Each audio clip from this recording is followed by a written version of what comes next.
Drama serial कभी मैं कभी तुम की आने वाली किस्त में आप देखेंगे कि शर्जीना ने अपने माँ बाप की इज़्ज़त की खातिर ज़िंदगी को बहुत बड़ी आजमाइश में डाल तो दिया है।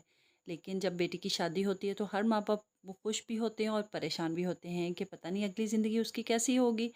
यही हाल शर्जीना के बाप का था। उसने ये कहा कि हमने कितने नाज़ों से उसको पाला है, सारी ज़िंदगी उसकी हर खुशी का ख्याल रखा है, कैसी बड़ी आज़माइश आ गई उस पर।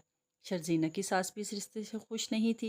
वो कहती है कि मैं उसको ब्याह तो लाई हूँ लेकिन मुझसे किसी भी रस्मों की उम्मीद मत करना। उसका शौहर उसको समझाता है कि बहू घर आई है, उसका ख्याल रखो, उसके साथ रस्में वो करो, उसको खुशी दो। लेकिन उसकी सास जो है वो साफ इनकार कर देती है और वो बन जाती है सास। वो कहती है मैं बहू ले तो आई हूँ, इसी को गनीमत जाना।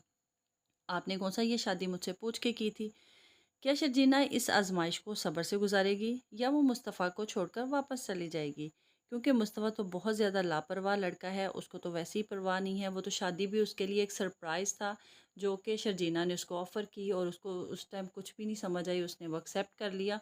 उसको शर्जीना पे तरस आया या उसको वो अच्छी लगी, इसका तो आगे चल के पता चलेगा कि शर्जीना को किस तरह के हालात का सामना करना पड़ता है और वो वाक़ई जो जो बहादुरी उसने शादी के लिए दिखाई अपनी माँ-बाप की इज़्ज़त की, आगे भी वो उसी बहादुरी से गुज़ारा करेगी कि वापस वो अपने घर चली जाएगी। दूसरी तरफ अदील जो है वो भी अपनी शादी की खुशियों में शादी की खुशियों में लगा होता है और रुबाब के साथ शादी की तैयारियों में लगा होता है। उधर रुबाब की और अदील की रस्में होती हैं, उधर दूसरी तरफ हो रही होती हैं हानिया आमिर और मुस्तफ़ा की। अब देखते हैं कि दोनों के जो कपल हैं उनमें किसका कपल ज़्यादा अच्छा रहता है, कौन अपनी ज़िंदगी खुशी से गुज़ारता है।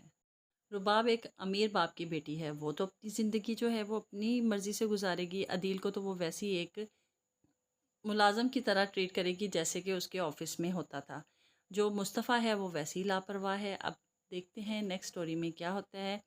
वीडियो अच्छी लगती है लाइक करें, शेयर करें और मेरे चैनल को सब्सक्राइब ज़रूर करें ताकि नई आने वाली वीडियो आप तक पहुंच सके। अल्लाह हाफ़िज़।